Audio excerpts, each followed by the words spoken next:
巧合真的都是偶然发生的吗？还是在另外空间的巧妙安排呢？灵性的世界和科学的世界，到底哪一个才是真实的呢？你周围的世界和你自己的身体，到底有着怎样的关联？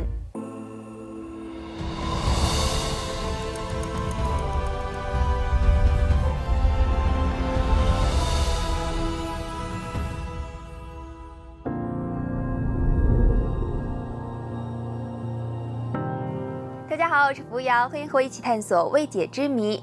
今天我们接着介绍《给凡妮莎的信》这本书。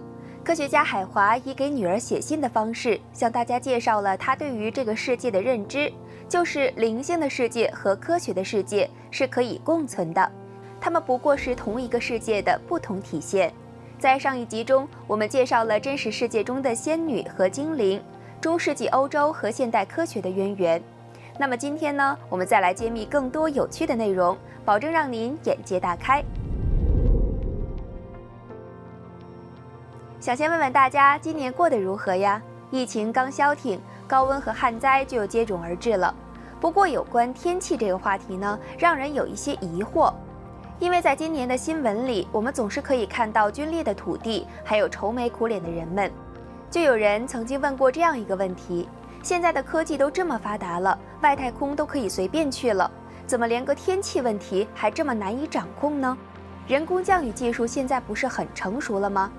而在这个时候呢，一个惯用的理论就会被气象学家们拎出来了。他们会说，你有没有听说过蝴蝶效应啊？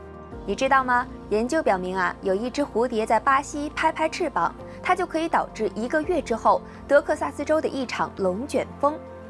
虽然说这个结论只是来自于1961年的一个电脑模拟实验得出的结果，不过这并不妨碍蝴蝶效应被科学界广泛的接受，因为啊，它填补了科学上的一个空白，起码是在理论上的，就是如何去解释那些没有什么规律可循的自然现象。而在这个基础上，后来又发展出了什么混沌理论，引发了全球混沌热。你看，地球这个生态系统是一个极不稳定的系统，一个小小的事件就可以产生巨大的影响，所以呢，无法预测天气也是很正常的。那么自然我们也就没有办法可以预防那些自然灾害了，比如说唐山地震、日本海啸，还有今年的大干旱。然而呢，海华却在书中介绍了一个非常奇异的换雨现象。墨西哥原住民惠乔尔族的长老何塞松和曾经描述过一个过程，就是如何为燃烧的大地带来一场及时雨。松和在1990年过世，活了110岁，他的一生可以说充满了传奇。他介绍换雨过程时说，那个时候呢，他们举行了一个祈福仪式，在仪式上，他一直在用心吟唱，向东南西北中5个方向都发出了爱。他调整自己与环境的关系，让一切恢复了平衡。然后云层开始聚集，在短短几个小时之内就下起了大雨。松和说，是爱带来了雨。不过呢，也有人曾经质疑说，这会不会是一场巧合呢？海华说，既然蝴蝶扇扇翅膀这个小动作都可以带来千里之外的龙卷风，那么祈福唱歌这样的事情，为什么就不能带来一场大雨呢？道理不是一样的吗？说着呢，海华又拿出了一个来自东方的求雨故事，是德国的汉学家魏礼贤讲给著名的心理学大师荣格的。上个世纪初，魏礼贤曾经在中国住过20几年，期间他经常到各地游历。那一年，他来到了山东胶州。那个时候啊，胶州的旱灾很严重，已经死了不少人了。为此呢，乡民们是再三寻访，终于从附近的山上请到了一位高人为他们求雨。魏礼贤见到了那位高人，是一个留着灰胡子的老人。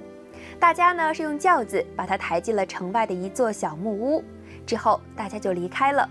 然后呢，就再也没有人去打扰老人了。大家也不知道他究竟在屋里面做什么。然而3天之后，雨水却如期而至，甚至还飘起了小雪。这一切让魏礼贤感到非常震惊，他平生是第一次见到可以呼风唤雨的人。左思右想，他就去了那木屋，探访了一下那位老人。令人惊讶的是，老人却说，我没施过雨。那这雨是怎么来的呢？老人说，旱灾的发生是因为这片土地上的人们都已经不在道中了。他刚来的时候受他们的影响，头脑开始也变得很紊乱。他用了3天的时间让自己的状态恢复正常。说到这儿，老人微微一笑，说：“然后自然就下雨了。”老人说得很隐晦，不过海华呢参悟明白了。海华说，这其实就是中国人讲究的天人合一的思想，人和自然是一体的，所以解决自然环境问题的根源就在于归正人自己本身。这种思想呢，在其他的文化中也是有很好的呼应的。西方的炼金术士们就说，其实天地万物的规律就在人的身上。而印尼岛上的萨满则是说，不要让负面情绪在你的身体里表现出来，因为人的身体是地球的缩影，照顾好你的身体，你就照顾好了地球。不单是海华，荣格对于这个求雨的故事也是很感兴趣的。他曾经叮嘱他的传记作家说，一定要把这个故事给记录下来。荣格呢，被认为是与弗洛伊德齐名的心理学开山鼻祖之一了。不过，相对于弗洛伊德的无神论的倾向，荣格的一生都是非常痴迷于中国的道家和藏传佛教的理论。他也更倾向于承认神的存在。比如说，当年荣格在考察了世界各地的宗教和神话传说之后，就提出了一个著名的理论，叫集体无意识。他认为，不管来自于哪个文化，所有的人类都有在心理层面上的共同连结，这在我们意识中很深的一个层面上存在着，并以遗传的方式代代相传。他把这个深层的意识称为集体无意识。他认为这也是人类信仰轮回和前世记忆的根源。那为什么我们会有这种跨文化的连结呢？荣格认为，各种文化的众神、天使和魔鬼都是居住在同一个领域的，他们也可以被视为是一些无形和原始的能量。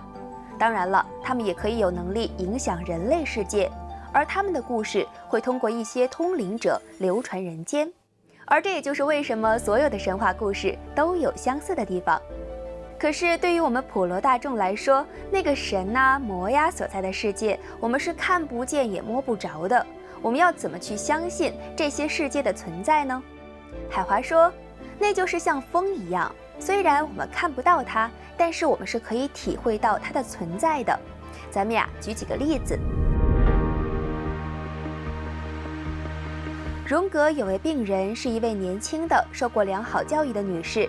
不过呢，这人就是在性格方面有一点偏执，他总是固执地相信逻辑和所谓的理性。那一天，女士跟他说，前一天晚上她梦到了一个金甲虫形状的胸针，想请荣格给她解解梦。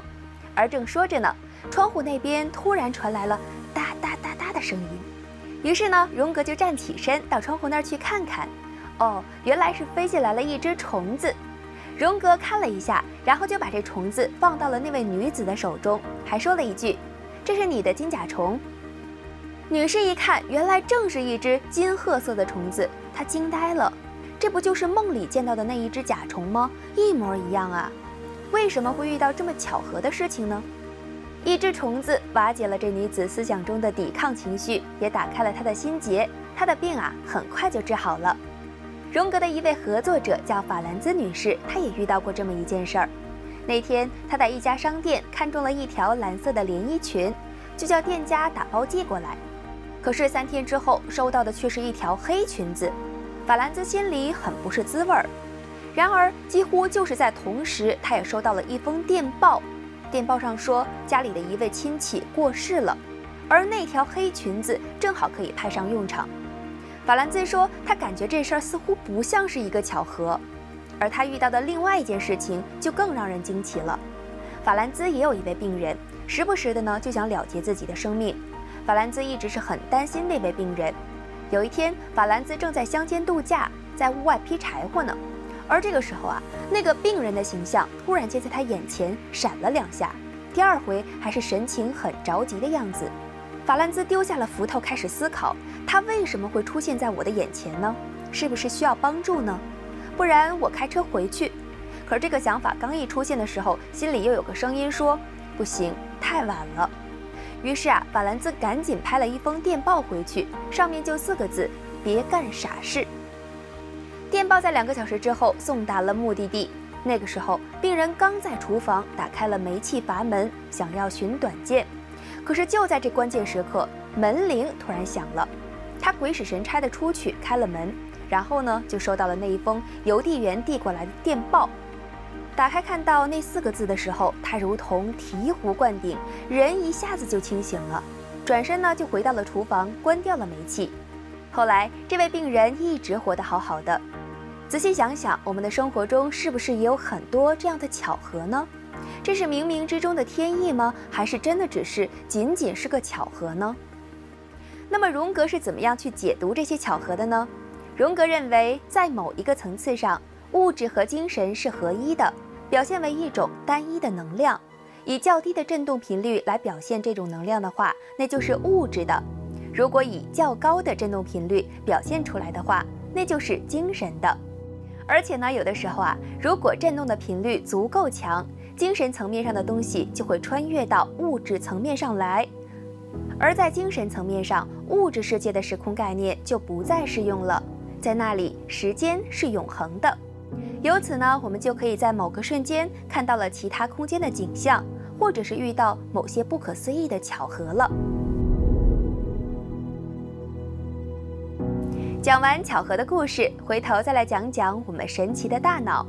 海华介绍说，视网膜上的一个简单的感光细胞就可以检测到17英里之外蜡烛的火焰了。耳朵里的毛细胞也可以检测到血液流过耳朵的声音，而我们的鼻子呢，还可以感受到最少4个气味分子的存在。可是为什么我们看不到那么远，也听不到那么多呢？这是因为我们的大脑过滤了很大的一部分的信息。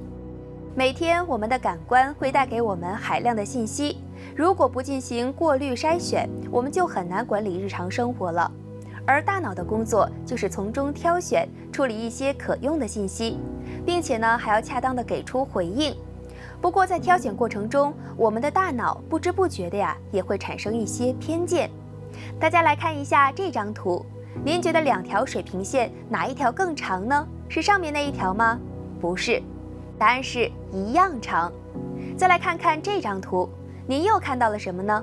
是一个鼻子老大的老妇人，还是一个年轻女子姣好的侧脸呢？还是说2个都可以看到呢？那么这一张呢？中间的数字是13还是 B 呢？还有这一张，您有看到一个白色的实心三角形连接着3个黑点吗？这也被称为是虚构幻觉。是的，幻觉呢，经常就是这么简简单单形成的。好，我们再来看最后一张，这只是一些杂乱无章的黑点，还是说有一条斑点狗躺在那儿了呢？虽然你看到的可能只是一个脑袋，而那些黑点其实跟狗也没啥关系。所以海华说，这些错觉表明我们的大脑呢，让我们看到的是很可能代表不了真正存在的那个物体的。所以说，眼见为实，可能也并非如此。好啦，今天的故事就讲到这儿。未解之谜，我是扶摇，我们下次见。